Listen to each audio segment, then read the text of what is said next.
The boarding pass trembled in her hand, not from turbulence, but from the quiet excitement she'd been carrying for weeks. This trip was supposed to be a beginning, a reset. Sunlight through airplane windows, late dinners in foreign streets, the soft promise of Os becoming stronger somewhere far from home. She saw them before she understood what she was seeing. He stood near the gate, familiar in the way only someone you love can be familiar. His jacket, his posture, the way he checked his phone twice in a row, and beside him, too close, was a woman who was not a stranger to his body. The way her hand rested on his arm said everything before her mind could catch up. Time slowed. Sound drained away. The airport became a silent film where her heart broke in perfect clarity. He looked up and met her eyes. Shock flickered across his face, then calculation. The woman beside him followed his gaze, curiosity turning into something sharper when she realized who she was looking at. No one spoke. That was the moment something in her shifted. Not Dina, not rage, precision. She smiled. On the flight, she sat alone, staring out at the wings slicing through clouds, tears threatening but never falling. The voice in her head narrated every memory, every promise, every night she defended him to friends who said he was distant, distracted, hiding something. Swelled in her chest, grief layered with humiliation. But beneath it, something steadier formed. A plan.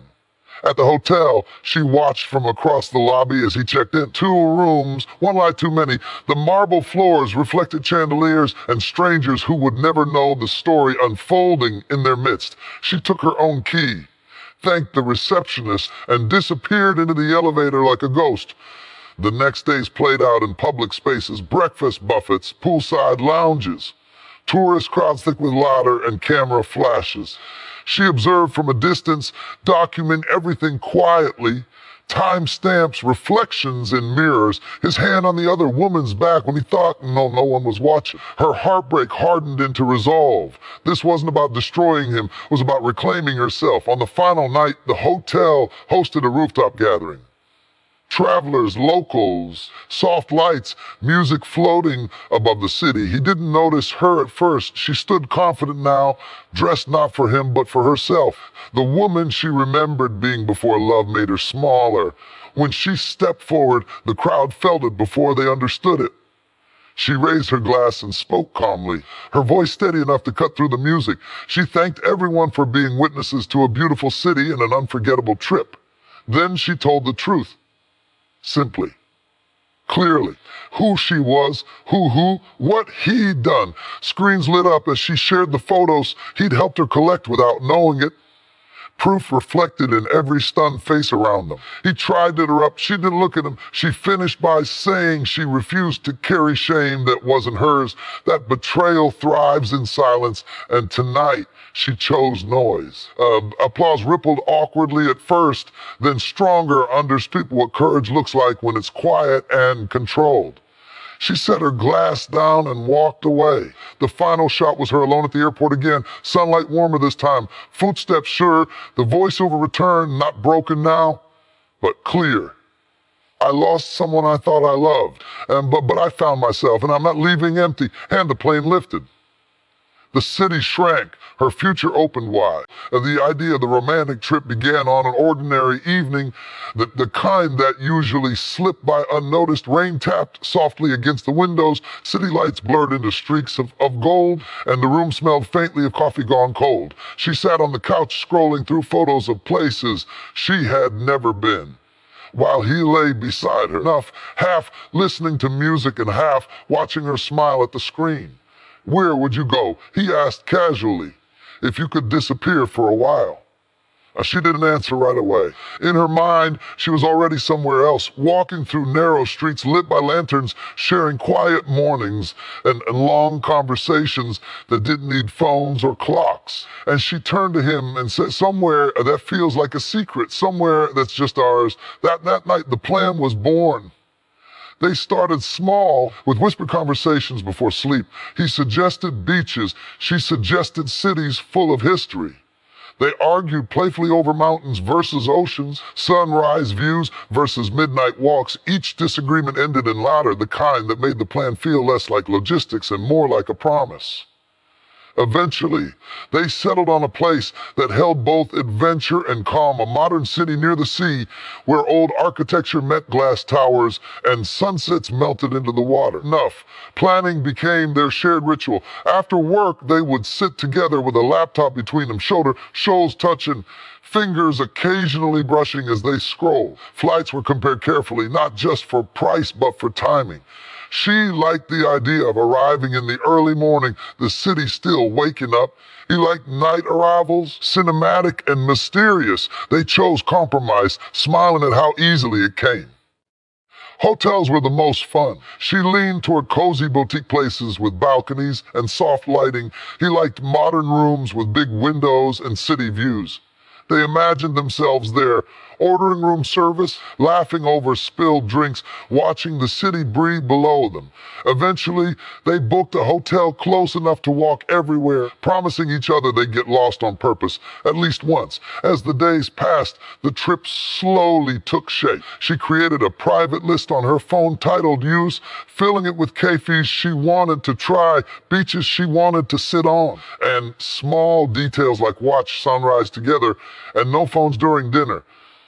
He surprised her by booking a cooking class and saying he wanted to learn something new with her instead of just sightseeing. The thought of standing side by side in a foreign kitchen, hands dusted with flour, made her heart feel full. They talked about outfits too, teasing each other about what they'd wear. She imagined flowing dresses and comfortable shoes. He joked about finally dressing well for photos. Underneath the jokes was excitement, a shared understanding that this trip wasn't just about travel, it was about reconnecting, about choosing each other again away from routine. Late at night, the conversations grew so softer. They talked about what they hoped the trip would give them. Less stress, more laughter, space to talk about dreams they'd been postponing. He admitted he wanted moments where time felt slow again. She confessed she wanted to feel surprised, even by him. As the departure date approached, anticipation filled the air. Enough. Suitcases waited half-packed in corners of the room, and passports were checked and rechecked. She bought a small notebook, planning to write about each day. He downloaded playlists for the flight, choosing songs that reminded him of her. Every small preparation felt intimate, like they were building something together piece by piece. The night before leaving, they sat quietly on the balcony, city noise humming below. The trip was real now, no longer an idea, but a direction. She rested her head on his shoulder, the steady rhythm of his breathing. He squeezed her hand gently, not saying anything, as if words might disturb the moment. In that silence, she realized the most rum out of the plan wasn't the destination or a hotel or even the experiences waiting for them. It was this, the intention. Two people choosing to pause their lives and step into a shared story, even if only for a little while. When morning came, the sun rose pale and hopeful. They locked the door behind them. Enough, luggage in hand, hearts light with expectation. The trip hadn't even begun yet, and already it felt unforgettable. The airport was alive in the way it always was before dawn, filled with rolling suitcases, half-awake travelers, and the low hum of announcements echoing across polished floors. She stood near the departure board, coffee warm in her hands, eyes scanning the list of flights with quiet excitement. This journey mattered to her. It was more than a trip. It was a moment she had been holding on to through long days and restless nights. She checked her phone again, smiling at the message he had sent earlier. Already at the gate. Can't wait to see you. It made her heart feel light. She imagined his familiar grin, the way he always looked a little lost in busy places. She adjusted the strap of her bag and started walking toward the gate, blending into the moving crowd. That was when she saw him. At first, it was just his back, the shape of his shoulders, the jacket she had helped him choose. Recognition came before logic, a quiet certainty that made her slow her steps. Then she noticed the woman beside him. Too close, too comfortable. Her hand rested casually on his arm, fingers curved as if they belonged there. Her mind refused to accept it. Airports were full of people, full of coincidences. She told herself it was nothing, that she was tired imagining things. But then he laughed, leaning slightly toward the woman, and the sound of it reached her across the noise. It was the little laugh used only when he was relaxed, unguarded. The world tilted. She stopped walking. Around her, travelers rushed past, announcements continued, wheels clicked against the floor, but everything felt distant, muted. Her heart pounded so loudly she was sure others could hear it. She watched as he bent his head closer to the woman, whispering something that made her smile, not a polite smile, a private one. Understanding hit like cold water. She felt heat rush to her face, then drain away, leaving her strangely calm. Every memory replayed at once. Late replies to his messages, unexplained mood swings. The way he had insisted on meeting at the airport instead of traveling together. Each detail rearranged itself into a picture she could no longer ignore. For a moment, she considered turning around, pretending she hadn't seen anything, carrying this truth quietly. Alone, the idea lasted only seconds. Her feet moved on their own, slow but steady, carrying her closer. He noticed her when she was only a few steps away. His expression changed instantly. Surprise. Fear. Something else she didn't care to name. The woman beside him followed his gaze and looked at her, eyes sharp with curiosity that quickly turned into recognition. No one spoke. The silence between them was louder than any announcement. She searched his face for an explanation that might save him. There was none. "I didn't know you were coming so early," he finally said, his voice thin, rehearsed. She almost laughed at the absurdity of it. Instead, she looked at the woman, then back at him. Her voice, when it came, was quiet but clear. "I thought we were traveling together." The woman stiffened. "You said she was just a colleague," she said, confusion edging into anger. The truth unraveled quickly after that, right there under fluorescent lights and the indifferent gaze of strangers. Words overlapped. Lies collided. The careful balance he tried to maintain collapsed in seconds. She listened without interrupting, her shock slowly transforming into something heavier, more permanent. What surprised her most was the clarity. There was no screaming, no tears, no dramatic gestures. Just the sharp understanding that the person she trusted had been living a separate life, and she had just walked into it by accident. A boarding announcement echoed through the terminal, calling passengers to line up. She exhaled slowly. Enough. "I'm not getting on that plane," she said, more to herself than to them. She reached into her bag, pulled out the boarding pass she had been holding onto like a promise, and folded it carefully before dropping it into a nearby trash bin. He reached for her arm. She stepped back. "This," she said, gesturing between him and the woman, "is your journey now." She turned and walked away, each step grounding her, the noise of the airport slowly returning to full volume. The shock still trembled inside her, but beneath it was something steady, a sense that a painful truth, once revealed, could also be a beginning. As she exited the terminal, daylight broke across the sky. She paused, breathing in the cool morning air. The trip she had planned was gone, but something else had taken its place. Freedom, raw and unexpected, waited in front of her, and for the first time since the discovery, she allowed herself to believe that she would be just fine. The airport moved with its usual efficiency, a place designed to keep emotions temporary and people in motion. She appreciated that about it. Nothing lingered here for long. Voices echoed, wheels rolled, screens updated without sentiment. It was early, and the light filtering through the glass walls was pale and practical, the kind that revealed everything without flattering it. She arrived early, as she always did. Order gave her comfort. She stood near the check-in area, phone in hand, reviewing the itinerary one last time, not because she needed to, but because the familiarity steadied her. The trip had been planned carefully, every detail agreed upon, every step discussed. There was no rush in her body, no nervous excitement, just readiness. She looked up when she sensed him nearby. He was standing several meters away, facing the counter. What caught her attention was not him at first, but the alignment of bodies. A woman stood beside him, close enough that their arms touched naturally enough without adjustment. It was an intimate proximity, the kind that doesn't ask permission.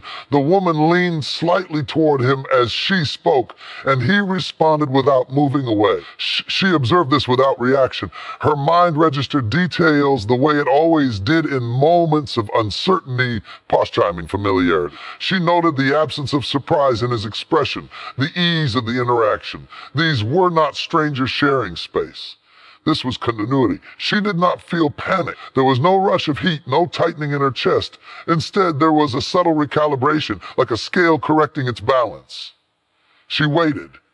He turned and saw her. His pause was brief, measurable. It confirmed what she already knew. The woman followed his gaze, curiosity shifting into alertness. Neither spoke immediately. Airports discourage confrontation by design. Everything here happens under surveillance, under rules.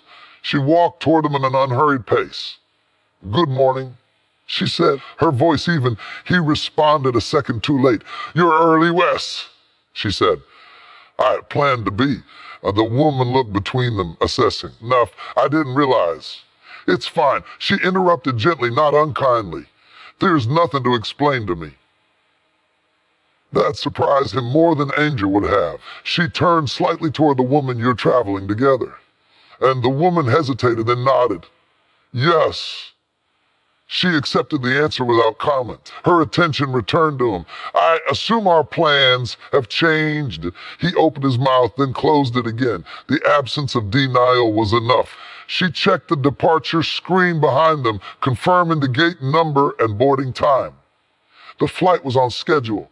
Everything else was not. "I'll make other arrangements," she said. "You don't need to adjust anything." He reached out instinctively, but she stepped back, not sharply, just decisively. There was no need for distance to be dramatic. It only needed to be clear. "This isn't the place," he said quietly, as if asking for discretion. She nodded. Agreed. She removed the boarding pass from her bag and looked at once, noting how ordinary it seemed. Paper held no loyalty. She tore it cleanly in half and placed it in the recycling bin nearby. The action was simple, almost administrative. The woman shifted uncomfortably. "I didn't know," she said, not defensively, but as a statement. She believed her. "That's not relevant," she replied. "Now, take care." There was no anger in her tone, no judgment. Just closure. She turned and walked away before either of them could respond further.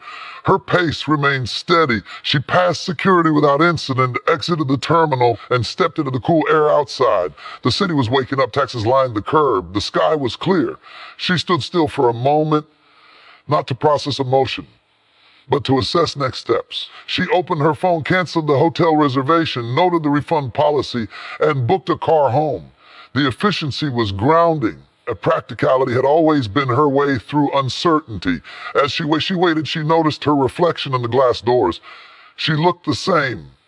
There was no visible fracture, no evidence of disruption. Internally, something had shifted, but it was structural, not chaotic. A realignment of facts. She understood now that trust was not something lost in an instant. It had been eroding quietly, and what she witnessed was simply the point of visibility.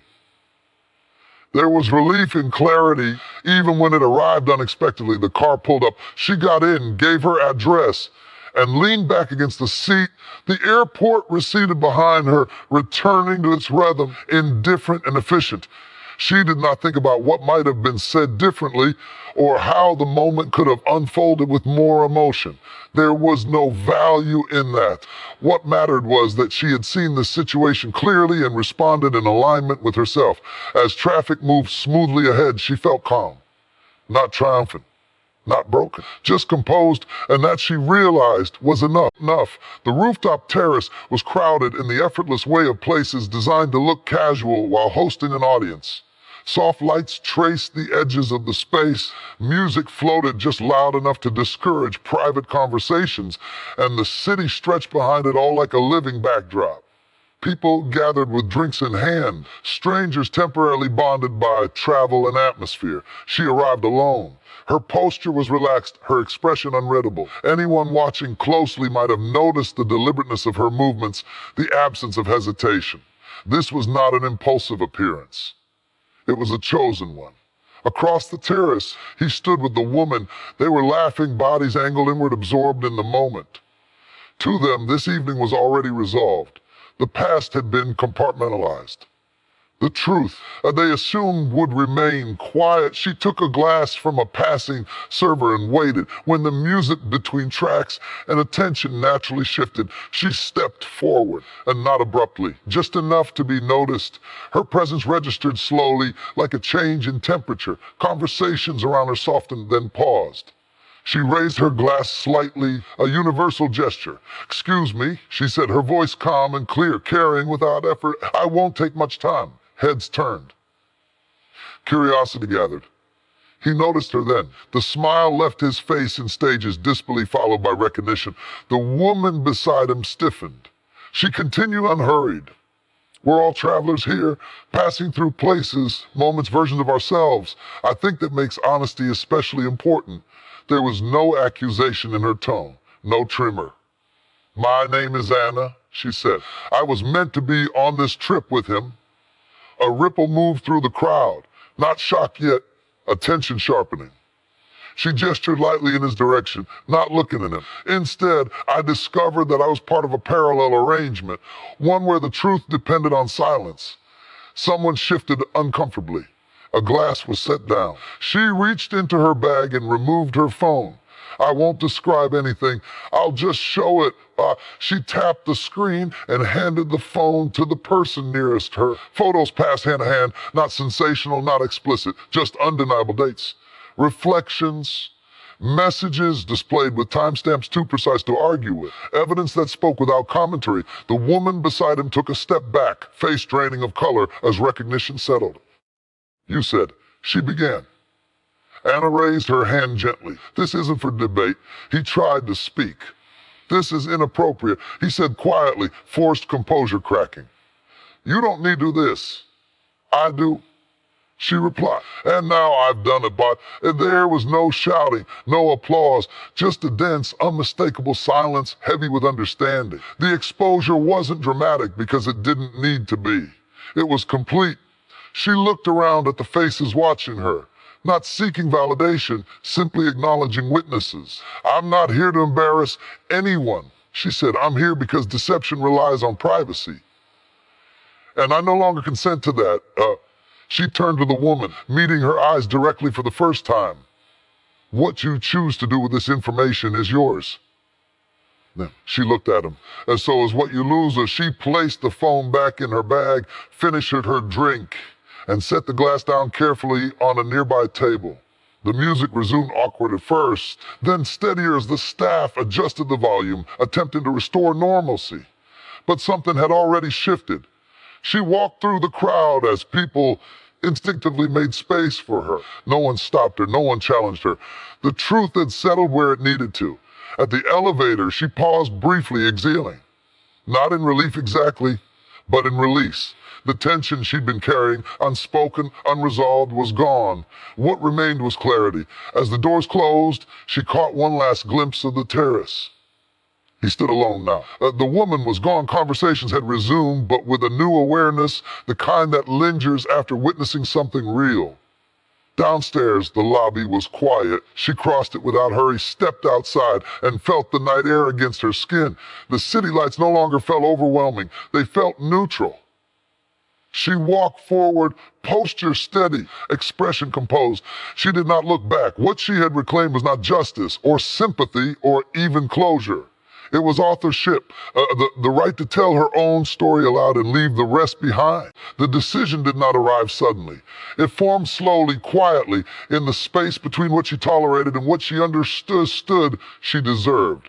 There was no dramatic moment, no single sentence that changed everything, just a steady accumulation of awareness, each realization settling into place until the choice became unavoidable. She had always believed that love required patience, compromise, the willingness to stay even when things felt uncertain. For a long time, she told herself that discomfort was temporary, that confusion was part of closeness, that asking fewer questions made relationships easier. It was simpler to adjust herself than to demand clarity from someone else. But simplicity had a cost. She began to notice how often she was explaining him to herself, how frequently she softened his behavior in her own mind, translating absence into business, dishonesty into privacy, indifference into exhaustion. Each translation moved her a little further away from her own instincts. Each one required her to be quieter than she was meant to be. The moment of truth came not confrontation, but observation. Now, she saw the pattern clearly at last. How he gave just enough to keep her hopeful. How accountability never quite arrived. How respect was always postponed until later. The realization didn't hurt as much as she expected. It clarified. She understood then that self-respect is not loud. It doesn't announce itself or demand witnesses. It shows up as a boundary that no longer needs defending. When she decided to leave, it was without anger. She did not list his mistakes or ask for explanations. She did not seek closure through argument. She simply acknowledged what was no longer aligned with who she was becoming. "I can't continue this," she said, her voice steady. "Enough, not like this." He looked surprised, then confused. He asked what had changed. She thought about answering honestly, about describing the nights she felt invisible, the times she felt smaller in his presence, the effort it took to ignore her intuition.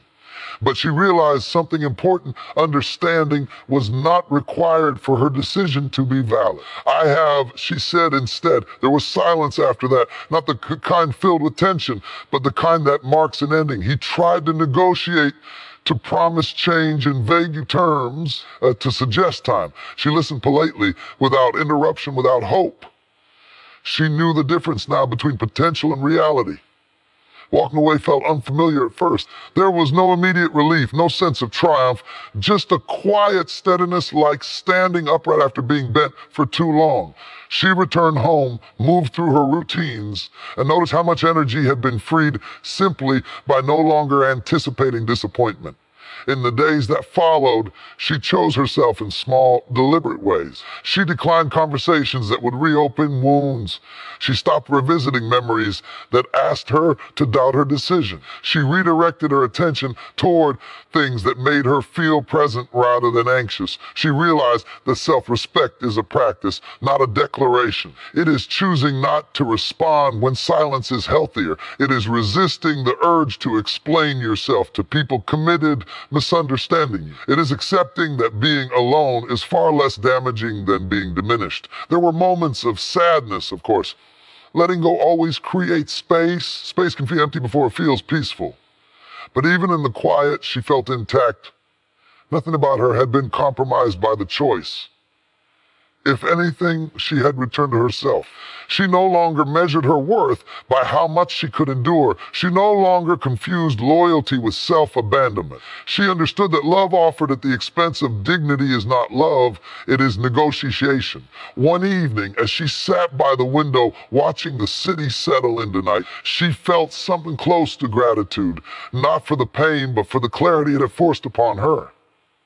For the version of herself who had finally listened. The airport was quieter than she expected. The usual hum of announcements softened into the background. She walked with a steady rhythm, her luggage rolling silently beside her, her posture upright and deliberate. The trip she had imagined with him was gone, and yet she felt an unexpected sense of completeness, a calm that had nothing to do with the flights or destinations, and everything to do with her own presence. She paused near the glass doors, looking out at the city beyond. The skyline stretched into the horizon, yet full of possibility, and she realized that the world hadn't ended because someone else had betrayed her. In fact, it had opened up wider than before. The clarity she had gained over the past days felt like armor. Not the heavy, restricting kind, but something lighter, something that allowed her to move freely. Each decision she had made, leaving the hotel, refusing confrontation, exposing the truth, had been deliberate, controlled. aligned with the person she was becoming. That control had not come from anger or revenge, but from self-knowledge. She thought about the people who might have expected her to crumble, to raise her voice, to beg for explanations that would never satisfy her. She smiled faintly at the thought. They wouldn't see her weakness because there was none to display. She had discovered that strength was quiet, composed, and unyielding. The airport reflected her resolve back at her. Travelers hurried past, focused on their own journeys, indifferent to the private history unfolding among them. Yet she felt completely present. She did not need their acknowledgement. Her confidence came from within. Her phone buzzed, a message from a friend checking in. She typed back simply, "I'm fine," stronger than ever. The words were true. Stronger because she had chosen herself. Stronger because she refused to define her worth by someone else's betrayal. Stronger because she had reclaimed her narrative entirely. When the gate opened, she moved forward with the same calm determination that had carried her through the past days. Each step was purposeful, measured, a testament to her regained agency. She did not glance back at the space where disappointment and deception had once lingered. They were behind her now, important only in the lessons they had taught. On the plane, she found her seat by the window. The engine hummed to life, and the city receded beneath her. She pressed her forehead gently against the glass, feeling the wind and light, the small vibrations of ascent. She realized that this trip, her trip, had transformed into something more than sightseeing or leisure. It was a reclamation of herself, a journey defined not by another person's presence, but by her own freedom. She closed her eyes for a moment, breathing steadily. Enough. She thought of the mornings when she had doubted her worth, the evenings when uncertainty had gnawed at her resolve. Enough. Each memory had been a step toward this moment, the moment where she no longer sought validation or explanation, only self-possession. When she opened her eyes, clouds drifted past like quiet witnesses. She allowed herself a small smile, one that carried neither bitterness nor longing. She was enough. Always had been, always would be. And she would carry that certainty into every room, every city, every future she chose to inhabit. She thought about the stories people tell themselves about strength, how often they confuse loud defiance with power, how often they mistake revenge for victory. She knew now that real strength was something different, quiet, disciplined, and independent. It required no plaudits, it needed no applause. It was a commitment to one's own dignity and vision of life. Her bag rested against the seat beside her, packed with essentials for the journey she had designed herself. Each item represented more than practicality. It represented autonomy. Clothes chosen for comfort and confidence. Books selected for curiosity. Plans made for joy rather than obligation. Every detail that reflected the life she intended to lead, intentional, self-directed, unshaken. The plane leveled, and the city below shrank into a patchwork of streets and lights. She didn't feel lost. She felt expansion. She didn't feel loneliness. She felt sovereignty. The horizon ahead promised unknown streets and new skies, and she looked forward to them without hesitation. She knew that independence did not mean isolation. It meant choosing relationships consciously, choosing opportunities consciously, and choosing herself first without apology. That choice resonated through her body like a quiet rhythm, a pulse that reminded her she had everything she needed within herself. When the flight attendant smiled politely as she passed, she returned the gesture. She carried no baggage from the past other than what had taught her wisdom. Every step, every glance, every breath affirmed her agency. The journey ahead was hers alone to define, and she embraced it fully. As the plane soared higher, the clouds below shifting and merging, she leaned back and exhaled deeply. She felt light. She felt capable. She felt whole. And in that moment, the strongest version of herself emerged, confident, independent, unbroken, and free.